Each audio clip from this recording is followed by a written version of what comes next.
Hello and welcome, I'm EPRDF. Again, this country is in transition. And in times like this, a big question becomes, how about the rule of law? And where is the process of change headed? I'll be joined by legal scholars from the A.A University, Dr. A.A Degefa Mulugeta Aregawi. A very warm welcome to the program. We live in interesting times. That could be a blessing. It could also mean a curse.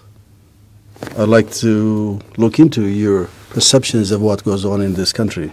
Of course, it's an interesting time, and but if we generally look at it, the situation we are in is, kind of, it combines both hopes and challenges. So it remains to be seen whether we are going to transit to democratic society system or maybe have a kind of in transition that's going to be another transition, kind of perpetual transition, which has been the case in Ethiopia. So it's uncertain as to where we are heading. Do you share that, Mulugeta? Yes, I do. Generally speaking, the country has been, demanding for change, and we're getting what we want to change in general. As to how the change looks like, well, it looks like, gray. We have hopes, and like Dr. A.A said, we have also questions that need to be answered. So I would say yes, we're living in very interesting times. We have seen things that have never been seen in this country for years. Okay, the hopes on one side, okay, we can live them at that. But let's talk about the challenges. What are the challenges you can think of as we move forward in this country? Yeah, the challenge starts with the very nature of the transition. Who is leading the transition, and what kind of transition are we going to have in Ethiopia? Because transition of this type usually comes either top down or bottom up, or sometimes it may be negotiated. But if you look at the kind of transition in Ethiopia, there was a mass protest, revolt against the system.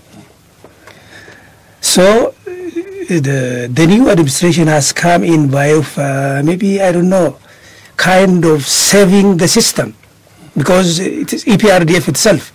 A reformist group within EPRDF has, come as a leader of the reform or the transition. Now the issue is, how can this reformist group within EPRDF lead the transition? Because the anti-reformists are also within the transition, within the EPRDF itself. There's a kind of difficulty that the new administration is facing. Because if you look at institutionally and structurally, the anti-reforms are more, they have embedded institutional foundation than the reformist group. The reformists are only elements. So how can this, unless the reformist group fully sides with the people? So in one way you want to save the system, the EPRDF. In one way you want to also lead the transition. So that itself creates challenge to this group who is leading the reform or the transition. So as a result of this, I think Ethiopia is facing today, a problem is that could be expressed by way of, say, absence of adequate security. People don't feel very secure or very safe anymore, because we have conflicts of different kinds. So law and order, which is the most important function of the state, is facing its own challenges when we talk of the country in terms of concretes. So that is the first fundamental problem that needs to be taken care of. So the government, you don't see the government being in charge of the country in terms of managing and stopping those conflicts.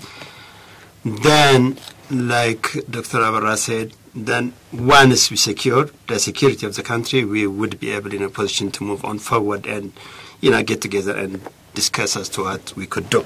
So I would say law and order should be given priority today.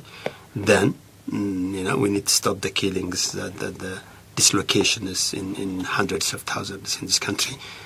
So I would say that is the most pressing problem facing Ethiopia today, both as a government and as people.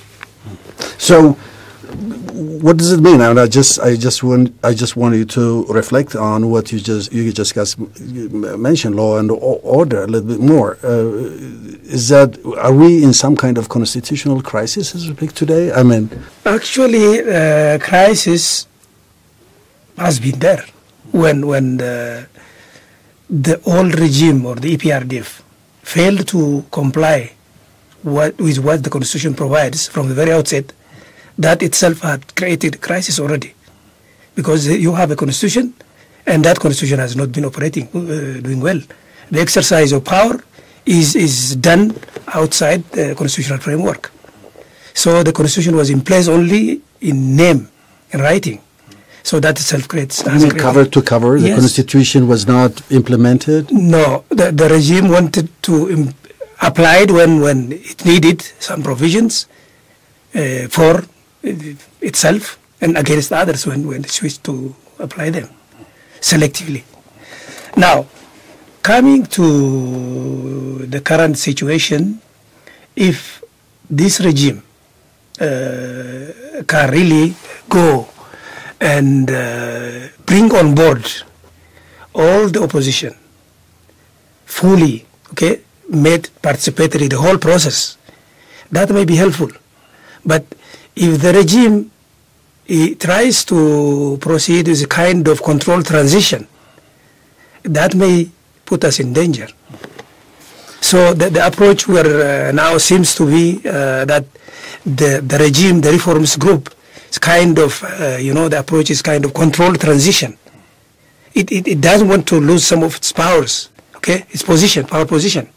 And that way, you cannot really take us out of the current crisis.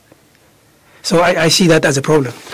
Do you see that as a problem? Because I see many in the opposition who have moved into Ethiopia. They have been granted some kind of amnesty. I mean, they are no longer labeled as terrorist organizations, including those from Eritrea and so on, who've been operating out of Eritrea and so on and so forth. So it looks like everybody has come aboard. Correct. Does that make sense for you, Dr. Abera? In which case they are free to operate. Yes, but it's more than that. It has to be institutionalized. You have to look at the electoral board, the judiciary, other institutional, foundations, which helps us to transit to democratic order. That groundwork has not been done. Is not being done. I'm not saying nothing has been done, but it's not fully being done. So there are still fears that they may not do well the groundwork to transit to democratic order. That's all I am saying. Other than that, I accept that there is opening of political space, and they are here. That gives us hope. Do you think this is a controlled transition? Is it? Or do you have any other definition for what goes on? First of all, I would like to remind everybody that the government has gone on record declaring that the Constitution has never been operational. That was appraisal by the EPRDF authorities themselves. Actually, the Vice Prime Minister, Ato Demeka, went public with that kind of declaration. The Constitution has never been operational. So to talk of in terms of constitutional rule, or in terms of in the language of rule of law, would simply be inadequate, even in the eyes of the Ethiopian government itself. So going forward, how do we do? As far as I'm concerned, the EPRDF was forced to change by protesters that came from the people, from almost every corner of the country. The question is, who is managing those protesters? I mean, the change that came as a result of the challenge that came from the people is the EPRDF itself. So the creator of the problem is trying to manage the problem. So is it within the power of the EPRDF to bring about the kind of change that the country is looking for? Remains, to be seen. But like you said, there are some promising, takeoffs, like, inviting those opposition parties. Now, I think opposition political parties have the ability and the right to go around and, address people and organize themselves as viable political parties, which was not possible in the last 27 years.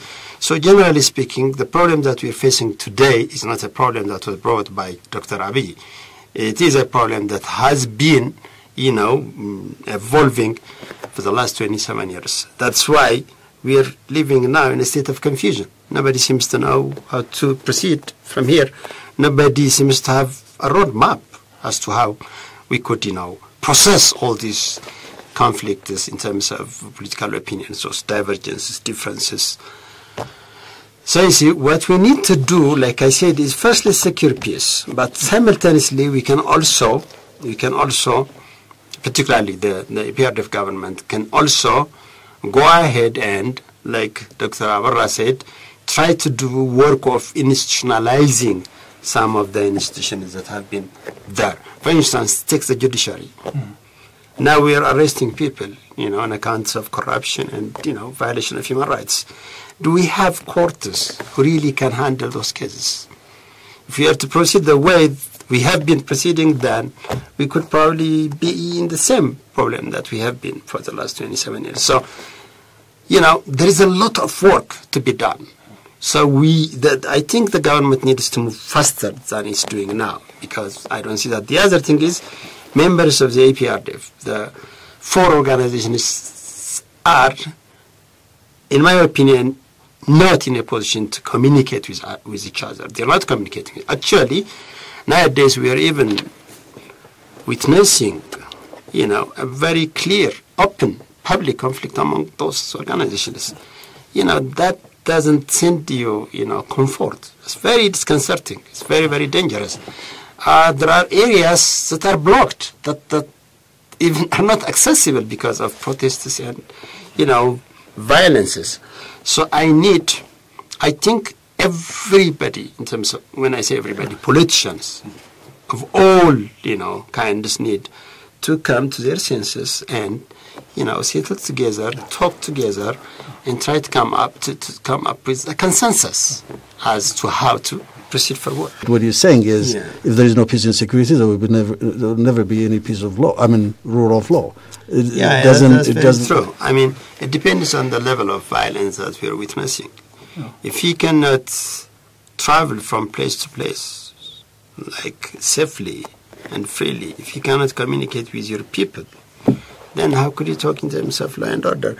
I don't mean that it's completely, one first and the other second. But you need to prioritize. You need to, come up with this roadmap that tells you, we would give priority to this one or more emphasis to this kind of problem because this is more pressing. That's understandable, I would say. But that does not mean there are no things that we can do simultaneously. We can, depending on the resource that the government has under its disposal. But things look dispersed, fragmented today. Because of that, I think we need to first settle down and consider the problem of, peace more than, the other. The other could probably give us more time. Do you agree, Dr. Abera? This seems my problem, I agree. Problem is still with EPRDF itself, the nature of EPRDF. The problem he has raised earlier is, first of all, if the EPRDF is leading the transition, they have to be agree. Okay? The members have to agree.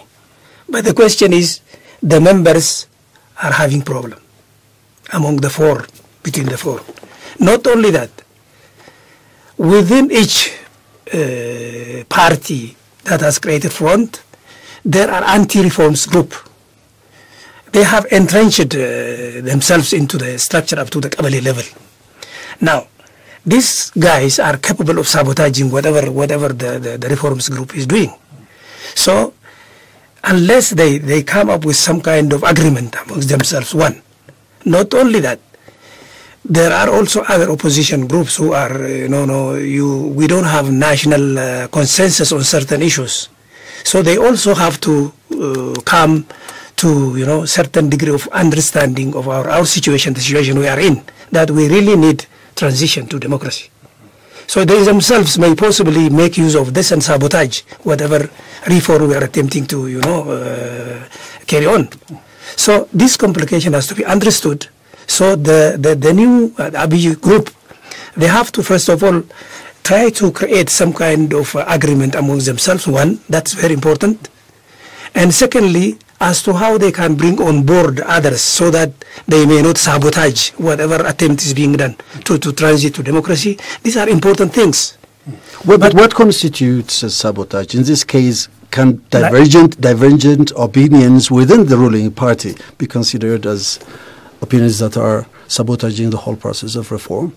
For example, if we go down to a certain zone, a certain Kabali level, when the people are in need of action on the part of the government, there are groups, okay, let's say thieves or some groups, whatever they are going to take property of others, and people come to you to seek assistance. Your inaction, okay, is sabotaging. People want law and order, okay, security. So if a certain group, okay, fails to act when there is a need to act, that's sabotaging, in my view. So that's what is happening in many parts of Ethiopia. So the anti-reforms group within every party, they are sabotaging. So they are contributing towards the breakdown of law and order. So they themselves are creating problems. So in order to bring this under control, the reforms group needs strong partnership with the people, okay, as well as with some of the opposition. We are sincerely want a democratic transition. And first of all, they have to make their own house in order, which is not in order in my view. You earlier mentioned both of you institution building. I mean, talking about the judiciary and all the other arms. Is the judiciary functional, in your opinion, in this country, or is a total disaster? It's not functioning as much as we would have liked it to be functioning, because for the last 27 years, again, by the admission of the government itself, the judiciary has first not been independent. Actually, it has been corrupt. I mean, this is what all lawyers tell you in the street. You can, even judges themselves attest to this fact. So, and there are researches that show that the judiciary has never been independent. The judiciary as well has never been, competent. Actually, it was abdicating even the constitutional, power that was provided for in the constitution to the judiciary. So we don't have competent judiciary in Ethiopia. So this is a problem that has been accumulating there for years, for decades, okay? So I don't expect it to be overcome by a year or 2 or 3 years effort. We will have, we need a lot of work to overcome those challenges. The system that the EPRDF has put in place does not allow the EPRDF itself to seek help. But the fact that the judiciary, you said by the admission of the ruling party and also by extension the government, the judiciary, you said, was not independent, right? But then does that necessarily translate to mean that there was no judiciary at all? It was functioning. It's not like there was a total failure on that front. Correct. That's why I said it was not as effective, as efficient, as independent as we wanted it to be. So does that point in part to the legal education? In other words, to you guys at the end of the day? No, I would say the government needs to take responsibility for that. It was the EPRDF who destroyed the judiciary as far as I'm concerned. Because, a judiciary is not independent simply means that it's dependent on the government. It's because the government does not want it to be independent that it is not independent. It's not. And the other thing is when we come to legal education, who controls the schools? controls the curriculum of those universities. I mean, Ethiopian universities are completely controlled by Ethiopian security. But what They're are you? politicized. But what were you teaching them in those situations? Well, that is a bit contentious, by the way. It's not. I mean, there are different opinions to the whole. You know what? Let me go to the issue of judicial independence of judiciary. Now, one has to look at the broader picture of how the judiciary relates with the parliament. Now, how does the independence of judiciary affected by the nature of parliament you have in the parliamentary system? Now, the judiciary, first let's take the Supreme Court, the leaders, president, and vice president, okay? These are submitted to the parliament, members of parliament, by the prime minister. Now, if the parliament is dominated by one party, there is no way of checking whether those who are going to be presented to the parliament to be appointed are competent legally, loyal to the constitution, and maybe impartial. So in view of the fact that the house is dominated by those, and whatever the prime minister, who is a leader of the ruling party, submits is going to be appointed, you cannot expect the judiciary to be independent. Not only that, the issue of corruption. An official may be corrupt and brought before this judge. So this judge cannot decide, okay, give impartial decision when it comes to the prosecutor and the government being, party to the conflict, to the dispute. And it's difficult for this judge who have been picked by the party to decide anything against this individual, corrupt individual. That was how this series of corruptions, these people have escaped. They have been there, untouched. That's how the whole system, okay, constitutional system is going to be in danger. If your judiciary is not functioning, the entire constitutional setup is going to be in danger in many countries. But what would your role be as legal educator, Okay. legal scholars, as professors in the university? And there are several in all the universities across the country. Yeah. I mean, would you be able to bring some change beyond teaching law, or is there any other outlet that needs to be employed to be able to, I mean, people need to know things about the rule of law, and not only the practitioners. As individuals, you can do certain things as a lawyer. Of course, when it comes to education, legal education, basically what our students have been taught, that's been there. Independence of judiciary, when is a judiciary independent, when it's not, how they should be appointed. All these are clear in any democratic society. How judiciary, when and how the judiciary becomes independent is clear. There is no problem with legal education. No, education in class. Now, when it comes to individuals after graduation, now, it needs courage. I have to be fair here.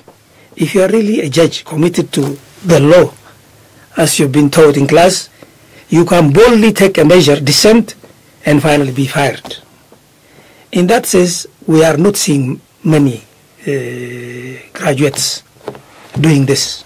Maybe the only example is Bertukan. Yeah. So if such people, okay, a number of people emerge, they may possibly change, okay, check, try to, do something against the system. But our graduates, somehow they are going to be, engulfed by the already corrupt groups, those who are hand in glove with the executive. So they've been joining the system and benefiting.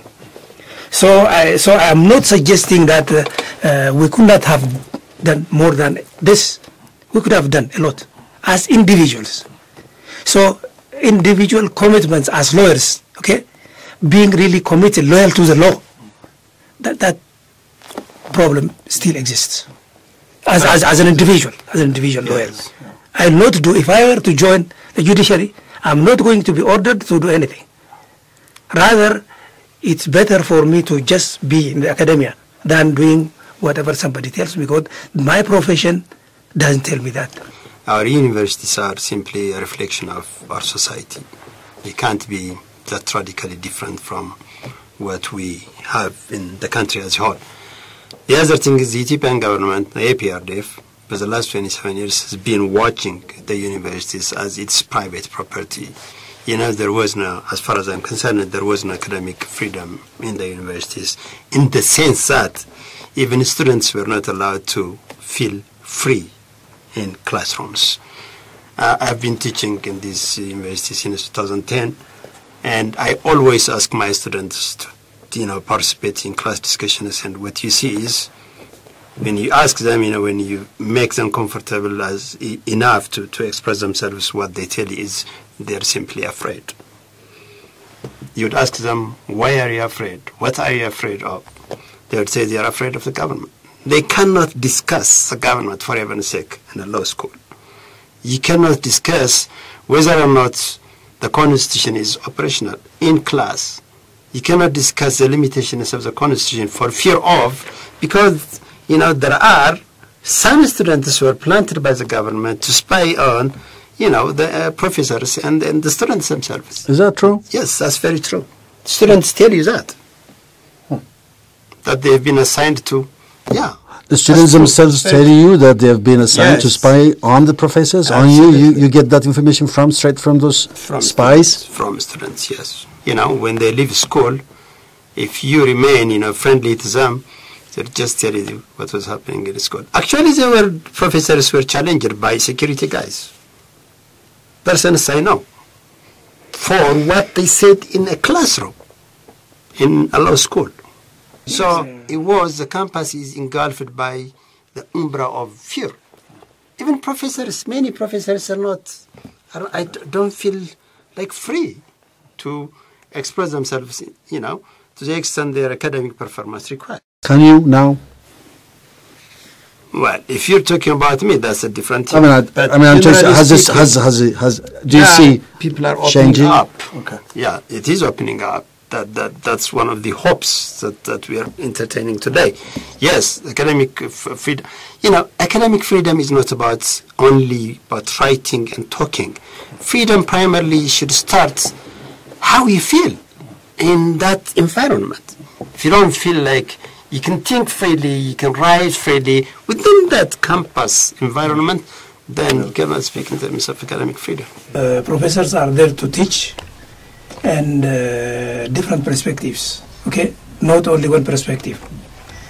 But the practice was not to tolerate any critical mind.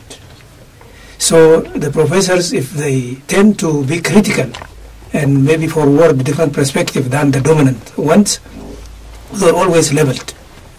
So this has been the case. That's why the students have not really been fully participatory in asking questions, in really gaining from whatever the whole exercise in class. So that may possibly affect the students, even in their future career as lawyers. So it's part of the culture that has been embedded over the last, how many years, 20-something years. In fact, during the Derg period. So that is still there. It was a pleasure having you on my show. Thank you very much indeed. Thank you so much. Thank you so much. Thank you so much.